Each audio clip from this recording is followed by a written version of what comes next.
morning mga friendship! Welcome back to my channel! So ayan ngayon ay kakagising ko lang. Actually kakatapos ko lang din kumain ng almusal. So ngayon pakakainin ko na tong dalawang alaga ko, dalawang bulinggit na to. Sila Pompom at Piwi. So wait lang. Hala, no? Sige. Harutan ba yan? Harutan. Pompom, Piwi. Pompom, Piwi. Pompom. Ano? Kain na kayo? So yun. So yun, habang tulog pa yung aking baby na si Jenjen. Nagkakalat yung buhok ko. So yun, habang tulog pa si Jenjen, pakakainin ko na sila Pompom. Kasi minsan kasi kapag kumakain sila Pompom, nakikipag-agawan si Jenjen, alam mo yun, syempre, yung mga to, pagkain, gusto nila yung talagang kakain sila, ayaw na pinapakailaman sila. Although na hindi naman nangangagat, pero syempre, diba, hindi mo naman alam din yung isip ng mga aso. So, for safetyness na lang din, binalayo ko si Jenjen habang kumakain sila. So, yun mga friendship. Init sobra. Siya na kayong taba ng mukha ako. So, yun mga friendship. So, ayun, ipiprepare ko ng pagkain nila. Yun yung pedigree. Actually, binili ko pedigree mini, pero parang lalaki. So, ang binigay siguro sa akin yung pedigree adult. So, pero okay na lang din yun. Basta importante sa kanila. Meron ako yung nilalagay na nasa kanyo, OZ na. Ano pa nga ang tawag doon? Canned dog food. So, pampalasa na rin yun sa kanilang dog food para kainin nila tsaka ubusin nila. So, tara mga friendship! So, yun mga friendship, dito ako ngayon sa kusina. Pasyensya na kayo, may ingay yung aking exhaust fan. So, hindi ko ginamit yung aking wireless mic. Kasi tatawad ako kasi maya-maya din may gagawin na ako. So, quick vlog lang to. So, singit ko lang. So, ito, actually kakatapos ko lang din mamalengke ng 2 araw, ay 3 araw na actually. So, bumili ako ng karne at manok. Walang kamatayang manok. Ititinola ko. Tapos yung karne, gagawin ko menudo kinabukasan. So, ngayon tanghali, tortang talong lang muna ang ulam namin. Kasi mamayang hapon na ako magluluto. Parang hanggang kinabukasan yun. Kasi bukas, Monday, may lakad yung asawa ko, so hindi makakaluto kasi syempre alagaan ko si Jenjen. So tana mga friendship, pakakainin ko na sila Pompom at Piwi. So ito yung binili ko na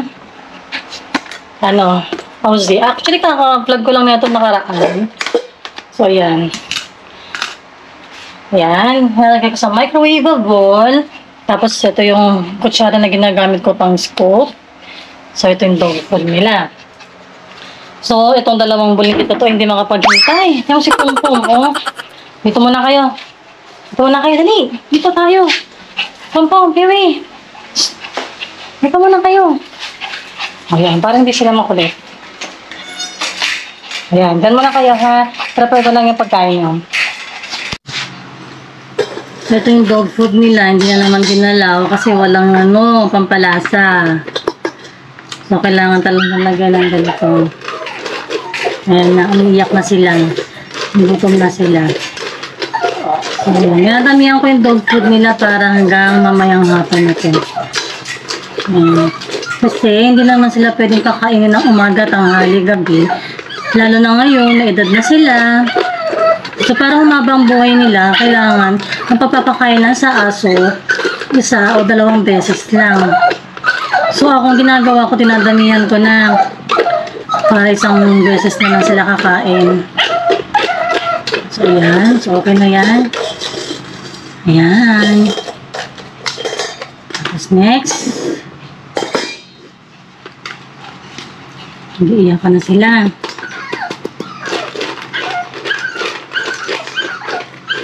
Mas marami yung kahit Pompom kasi mas malakas kumain si Pompom. Kaya ang bigat niya. Si Piwi, sakto lang yan. Maririnig niyo ba sila umiiyak? Excited nung kumain. Wait lang. Ito na. Umiiyak na yung mga alaga ko. So, ayan. Okay na yan. Simot-sarap na nila yan. Halika na. Kakain na kayo. Bilis. Excited na sila, oh. After nyan, tatain na sila. After niya, magpupups na. Ako, nagkapalit sila. Ito yung kay Pompom sana, mas marami to. Yun kay Piwi yun eh. Pero okay lang, hayaan mo na. Ayan. Ang last kong pagpapagroom sa kanila, kailan ba yun? July. So, tingnan nyo, ano na ngayon, August, September. 2 months pa lang. Ang haba na kagad ang balaibon nila. So, kailangan na, ipagroom ulit. Ayan. Hindi ko hinahayaang humaba yung balaibon nila kasi meron akong baby, si Jenjen. So, ayoko nang nagkakalat yung balahibo. Baka malanghap niya, mahirap na. So, kailangan ko na silang ipagroom. Tapos, ipapaano ko rin sila, inumin ko ng next guard para walang garapata, iwas garapata. Ang next, painom ko sa kanila ng next guard, kailan ba yun? July, ay hindi pala, June. So, June, pinainom ko sila. So, ayan. Sige, kain lang. Yung next guard naman, matipid naman yun, mga friendship. Pwedeng hindi naman, pwedeng hindi naman monthly yun. Sa akin kasi minsan, every 3 months, ganyan. Hello mga friendship, welcome back to my channel. So ito, mga friendship, maaga akong nagising. Siguro mga 3:30. Kasi umalis si husband, nagpa-medical siya, so hindi rin ako nakapasok. So hindi rin ako nakapasok kasi wala magbabantay kay baby. Nalobat na yung ilo ko. So yun mga friendship, kanina nga pala. Dito ko sa kabilang kwarto kasi tulog pa si Jenjen. Ayan, teka lang. Nag-chat yung asawa ko. So ayun, pasensya na kayo mukhang haggard ang itsura ko kasi gabi na ako natulog kagabi. Siguro mga 11 pasado na kasi naglaba pa ako. Tapos, maga kami nagising, mga 3:30 nga, kasi nagpa-medical si husband kasi, paalis na siya. So, yun nga mga friendship, alam niyo ba kanina, kasi sa amin dito kasi, kapag gabi, talaga nag-double parking yung mga kapitbahay namin. So ang mabait na mga kapitbahay namin, no? So, yun nga kanina, actually, double parking siya, kaya may space ng konti. Malit lang naman yung sasakyan ko. Kaya, in-expect ko, nakasya yung sasakyan ko. Tawag dito, kasi yung style ng papasok sa amin pa, letter U. So, parang, umikot ako ng ganon para makapasok sa bahay namin. Pero, pwede naman ako din sa kabilang dumaan. Paatras nga lang ako. So, yun nga, kanina mga friendship. Wait lang mga friendship, bumaba si Pompom Tumae yata. Wait lang. Nagnaputin ko lang yung tae.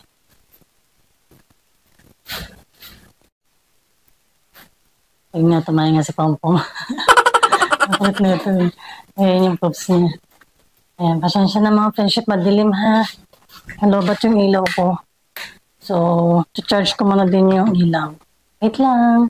A few minutes later. So, ayun na nga mga friendship. So, ayun, ito yung nangyari. Umatras ako. Actually, sinabihan ako ng asawa ko na, umatras na lang ako pagpasok sa amin. So, pabaking ang pagpasok ko para makapag-park ako sa tapat ng bahay namin. So, ako naman, hindi ako nakinig. In-expect ko kasi kasya yung sasakyan. Bumaba pa nga ako sa kanto bago ako pumasok. Tinitingnan ko kung kakasya. So, yun nga, in-expect ko na kasya. Tapos, di pumasok na ako, umikot ako kasi nga payo. Pagpasok ko ng gano'n, hindi pala ako kasya, mga friendship, grabe. Andilim pa siguro mga 4:30, tulog pa yung mga tao. Kasi nga, natid ko nga yung asawa kasi walang masakyan nga dito sa amin palabas ng subdivision pag ganong oras. So, natid ko siya. Tapos, ayun nga.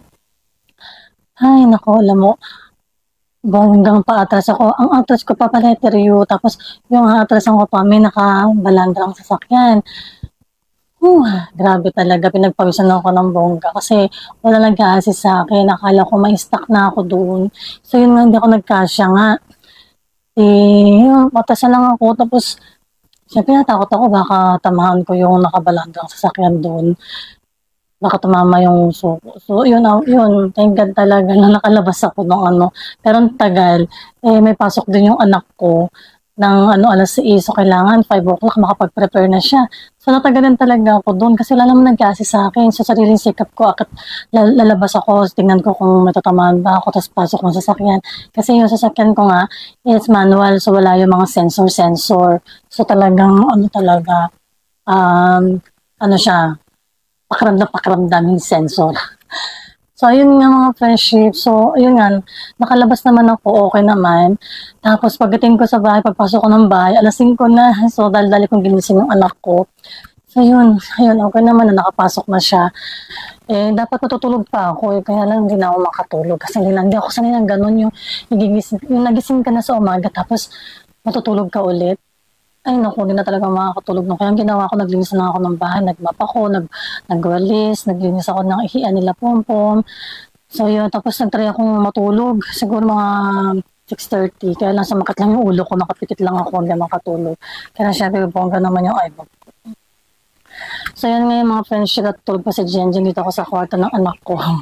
Hindi mo na ako pumasok sa loob kasi baka magising si Jenjen maaga pa. So, try ko ulit matulog kung makatulog ako. Kasi maaga pa. Siguro mga oras pa lang ba? 6:59 pa lang. So, yung mga friendship. So, mamaya ulit mga friendship. Good morning mga friendship. So, ngayon kakatapos ko lang mamalengke. Yan, bumili na ako ng ulam ng pandalawang araw. So, sobrang mahal talaga ng bilihin ngayon. Pero mas 1,000, magkano natira sa akin? 400. So, yan, bumili ako ng pangdalawang araw namin. So, bumili ako ng pork chop, pang pork stick.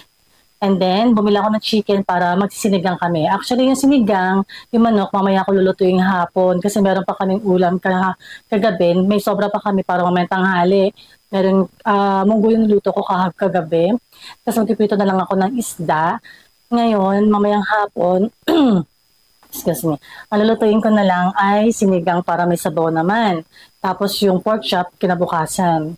Kasi may pasok ako ng Tuesday, so ang pasok ko 8 to 5, so para pag-alis ko, meron ng ulamin dito sa bahay. So yung mga friends, papakita ko sa inyo yung aking binili. Actually, nahugasan ko na to. Pinipare ko na lang, tapos lalagay ko sa freezer. Ito. So, yan. Bumili ako ng pork chop. Binabad ko na siya sa toyo na may suka, paminta, at kalamansi. So, ito naman yung chicken. So, ang ganda lang lagayan ko, no? pang ice cream. So, yan nalagay ko muna. Actually, yung mga gulay, nilagay ko na sa ref. So, yan. Palagay sa plastic. Kasya na kayo. Kakagising ko lang mukha pa akong haggard. Lagi naman akong haggard. So, yan. Nilagay ko na sa freezer. Tapos ito pala gagamitin ito mamaya. Yan. Ilalaga daw.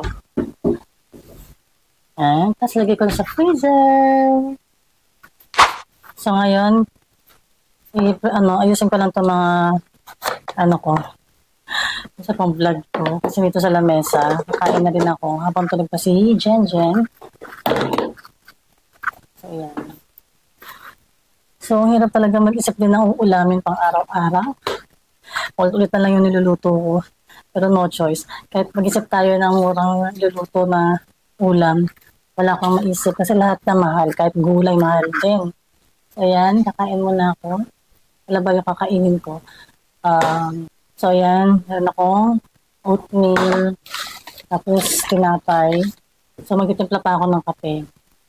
Ito nga pala ay fried garlic. So, yan? Kinakain ng ganyan lang. Ayan, dito pa lang ako ng kape. So, ayan magtitimpla muna ako ng kape. Ayan. Ang kape ko nga pala hindi ganong katamis, hindi ganong matabang. So, kung sakto lang. Tapos, ang ginagamit kong kape ito, binigay ng tita ko to, Sanka. So, instant coffee siya, decaffeinated. So, masarap pala yung decaffeinated, no? Kahit na marami kang ilagay na kape, hindi siya ganun katapang. So, yan. Kasi, yung isa, ginagamit ko, yung hindi decaf. So, kahit konting lagay mo lang doon, medyo matapang na. So, ito pala, kahit tamihan mo, hindi siya ganun katapang. Kaya siguro decaffeinated. First time ko kasi makatikim ng decaffeinated, Ang lagi kong kape yung Nescafe. So, ayan. Anong oras na ba? Mag-9 o'clock na. Baka gising na si baby. So, kakain muna ako mga friendship. So, mamaya ulit. Balikan ko kayo. Hello mga friendship! So ito ngayon, nagluto ko ngayon ng ulam namin. Sinigang. Pasensya na kayo sa tsura ko. Hindi pa ako naliligo. Sobrang init pa. So ito, nagluto ako ng sinigang na ulam. Sinigang na manok. Grabe yung ibag ko. Pasensya na kayo, hang hagad kong init kasi. Sobra. Ayun o. So patapos na rin naman na to. Hininaan ko lang yung apoy kasi umapaw. Masang mo konti.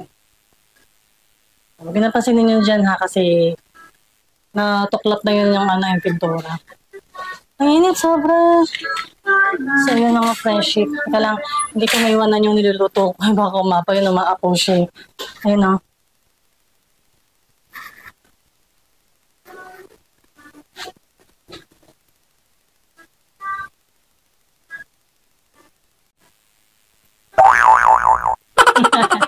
Ang init, sobra. Pawis na ako. Kulog kasi dito. Walang bintana dito. Sa exhaust fan lang yung gumagana. Kaya lang exhaust fan hindi naman din kaya kasi dyan sa likod, close din yan. May konting uwang na sa bubong doon. Kaya pero hindi siya talaga totaling lumalabas sa gusto kay Pompo. So tapos na niluluto ko. Ay, ang init sobra. Sobrang init talaga. Grabe. Hindi ko alam kung bakit. Dati pag gantong buwan na, kapag September, October, medyo malamig na yung hangin. Ay, sobrang init. Ay, naku, parang wala nang katapusan yung summer talaga. So, yan, konti na lang matapos na to. So, yan. Teka, tikman natin kung anong lasa. So, okay na. Gusto ko yung medyo maasim. Ayoko nang kulang sa asim. Ayan, so tapos na ako magluto. Gasan ko na lang yung mga ginamit ko. Ayan. So, maya-maya na ako maliligo. Pagdating nila, kasi lumabas sila yung asawa ko tsaka yung anak ko. Ano kasama si Jenjen. Ano, umiiyak na. Ayan sa mga friendship, kakatapos ko lang magluto. Guys, ako kasi kanina haggard. Init kasi sa loob, sa kusina, grabe. Ay, wala man lang doon. Hindi ko pinabuksan yung electric fan doon kasi hinahangin yung apoy sa stove. So, parang namamatay. So, yun mga friendship. Ayan si Jenjen. Ayan. So, maya-maya pakakainin ko na siya. So, alas 6 na. Mag-asahin pa ako. Kasi Pompom. Tapos ang kumain na Pompom din. So, yun mga friendship. So, hanggang dito na lang ang aking video. So, sana nagustuhan nyo. So, please don't forget to like, share, and subscribe my YouTube channel. Thank you for watching. Bye! Pasensya na kayo, maingay kasi yung TV. Nanonood si Jenjen. So, bye! Bye na. Bye, mga friendship!